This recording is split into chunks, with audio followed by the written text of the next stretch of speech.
Bonjour Claire, alors je te laisse te présenter. Bonjour Didier, alors je m'appelle Claire, je suis vétérinaire, mon mari est musher et si nous avons souhaité nous exprimer aujourd'hui, c'est suite à une poursuite judiciaire qui entraîne notre mort sociale et notre mort physique. Et cette poursuite, selon ce que tu m'as dit, c'est parce que vous vous êtes opposé au système et vous avez informé le système que vous ne paierez plus vos taxes, vos charges et autres diverses demandes. Alors tout à fait, nous avons au fil de recherche découvert que les déclarations sociales, les déclarations fiscales comportaient un certain nombre d'illégalités, d'illégitimités, entraînant des défaillances du système. Et suite à ces découvertes, on ne pouvait pas faire semblant et continuer à cautionner, à déclarer comme si de rien. Donc nous avons ouvert un dialogue avec les administrations fiscales et sociales pour essayer de trouver une solution, mais on s'est trouvé face à des murs sous forme de procédures judiciaires, sous forme de procédures administratives.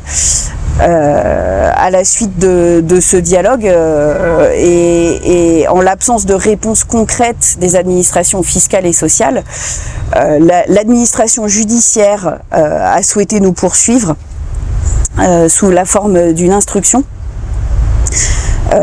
entraînant notre incapacité à travailler. Ils ont fermé nos entreprises il y a 1 an sous menace de prison, c'est-à-dire que si on continuait à travailler, ils nous mettaient en prison.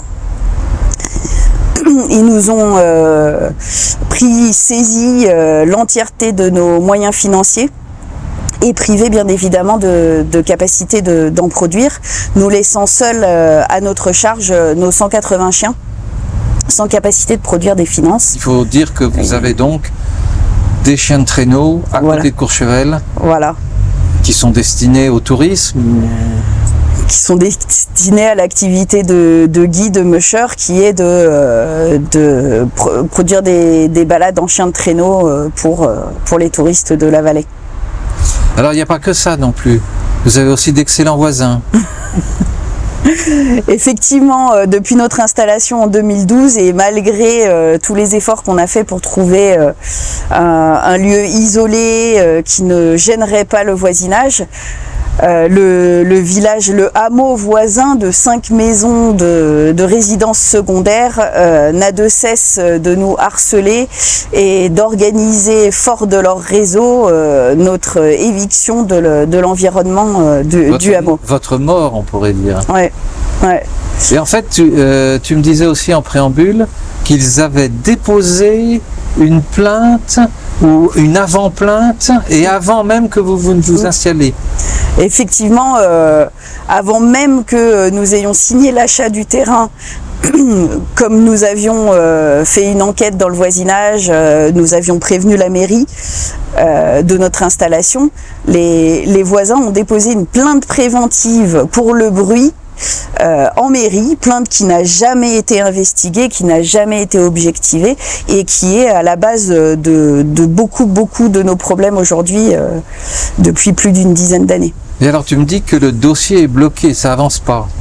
Alors la procédure judiciaire, nous avons fait tout ce que nous avons pu à notre portée, encore une fois, procédure administrative, procédure judiciaire, nous nous sommes opposés, comme les voies judiciaires le permettent, aux décisions qui ont été émises, nous nous sommes opposés de manière légitime, légale, motivée, et nous sommes face à un mur, face au tribunal judiciaire d'Albertville, à sa présidente, à la juge d'instruction, à la procureure, Anne Gache, qui rejette toutes nos demandes de manière complètement aveugle, sans motivation, et qui sont même allés, il y a 1 an, contredire toutes leurs lois, tous les droits qu'ils sont censés protéger, et ils nous ont mis en prison, alors même que nous nous sommes opposés de manière officielle, et prenant une attitude sans foi ni loi, ils nous ont mis en prison, refusant de nous faire libérer, sans motivation pour protéger leurs vacances.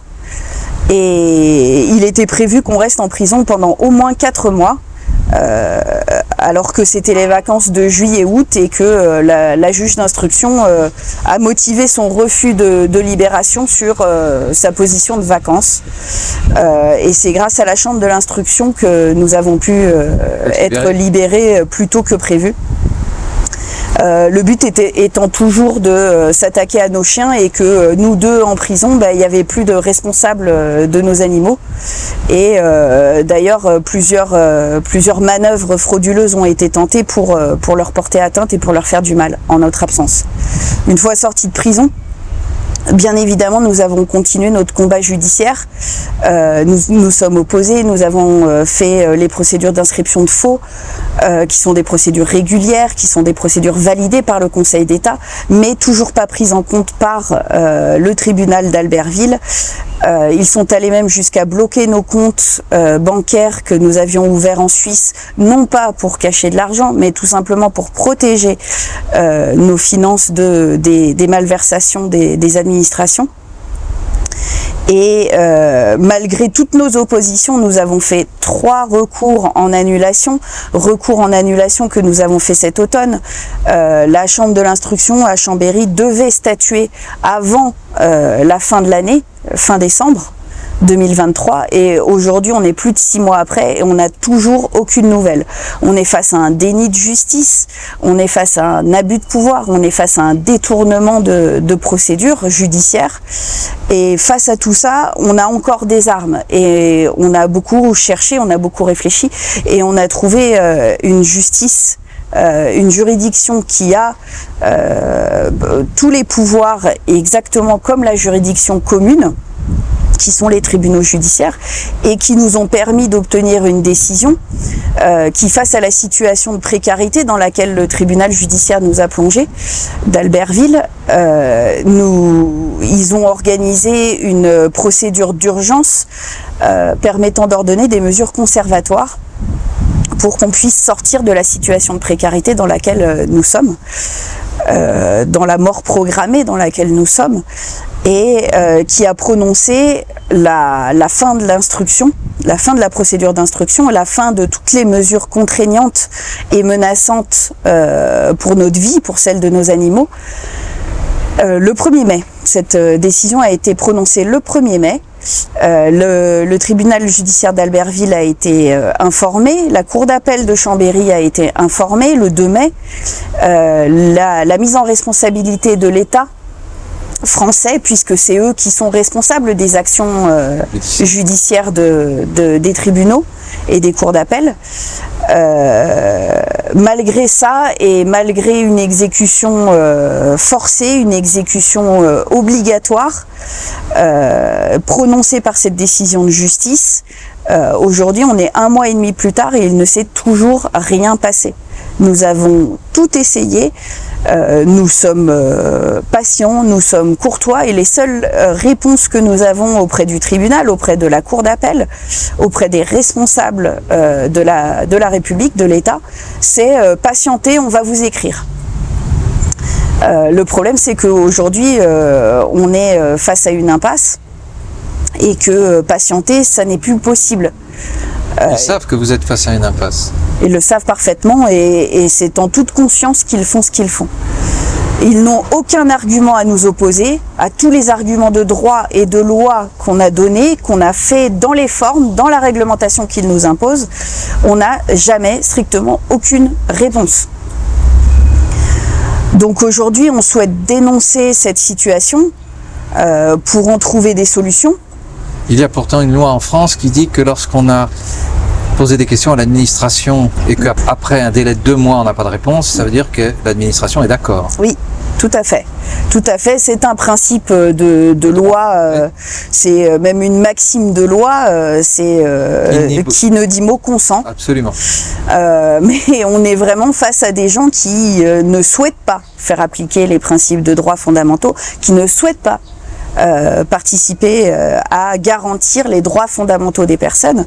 Aujourd'hui, on est dans un pays qui est signataire de la Convention européenne des droits de l'homme. L'article 5 de la Convention européenne des droits de l'homme garantit la sûreté des personnes. Et pour peu de gens le savent, mais un des volets de la sûreté de la personne, c'est que quiconque ne peut être inquiété pour des dettes, quiconque ne peut aller en prison pour des dettes. On ne peut être poursuivi, on ne peut être mis en danger, on ne peut porter atteinte à nos libertés et à nos droits fondamentaux pour des dettes financières. Et aujourd'hui, malgré tout cela, on l'a dénoncé, on l'a dit, et rien ne bouge. Donc on lance un appel à tous les Savoisiens et les Savoisiennes. Donc vous êtes où exactement? Nous sommes au Planay. Donc si vous voulez aller leur donner un coup de main, allez au Planay, parce qu'on ne peut pas leur faire de virement, sinon ça va être saisi. Ok. Et puis pour tous ceux qui ont le sens de la justice, qui travaillent dans la justice et dans le droit et qui veulent que le droit soit respecté, appliqué, eh bien on peut se réunir et on peut faire quelque chose pour vous. Alors aujourd'hui, on réfléchit, on réfléchit sans arrêt et on s'adapte en permanence à ce qu'on a en réaction. Et le plan suivant, c'est on a en notre possession un jugement condamnant le tribunal pour ses actions, lui ordonnant de nous restituer l'entièreté de notre matériel saisi, l'entièreté de nos finances, le déblocage de nos comptes. Et ce jugement est ce qu'on appelle un titre exécutoire. Alors il a une force de titre exécutoire provisoire qui nous permet de faire des saisies conservatoires. Donc face au silence de ces administrations judiciaires, nous allons devoir lancer des procédures d'exécution forcée au travers notamment de saisies conservatoires. Et nous allons devoir faire des saisies conservatoires au niveau du tribunal, au niveau de la cour d'appel. Nous allons notamment devoir faire des inventaires et devoir faire des saisies conservatoires des bâtiments et des biens qu'ils ont afin de garantir les dettes qu'ils ont envers nous aujourd'hui et de pouvoir les faire bouger et les contraindre à arrêter leurs abus de pouvoir. Alors je vois que de vétérinaire, tu es quasiment juriste maintenant. Par la force des choses, la vie m'a mise devant des événements qui m'ont contrainte à me former, à m'informer, à prendre connaissance, sachant que de toute façon toutes les informations sont accessibles au public. Et aussi, n'oublions pas qu'aujourd'hui, Anne Chambellan, la présidente du tribunal judiciaire d'Albertville, au cours d'une procédure où nous la poursuivons, nous a avoué et a signé ses aveux par écrit que le tribunal judiciaire d'Albertville n'existe pas en droit. Exactement, elle nous a dit que son tribunal n'a pas de personnalité juridique. Pour qui le sait, la personnalité juridique, c'est la capacité à être titulaire de droits et d'obligations. Donc aujourd'hui, on a la présidente du tribunal d'Albertville qui nous avoue... Qui a jugé votre affaire. Qui a jugé et qui nous a mis en prison.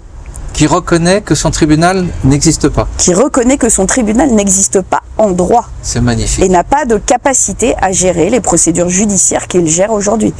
Donc s'il le fait, c'est de fait et non de droit. Alors ce n'est pas neutre, merci, ça c'est clé quand même. Ouais.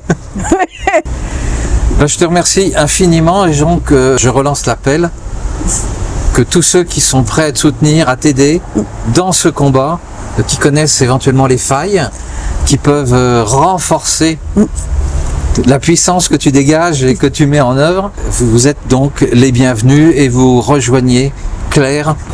Merci. Merci à toi Didier.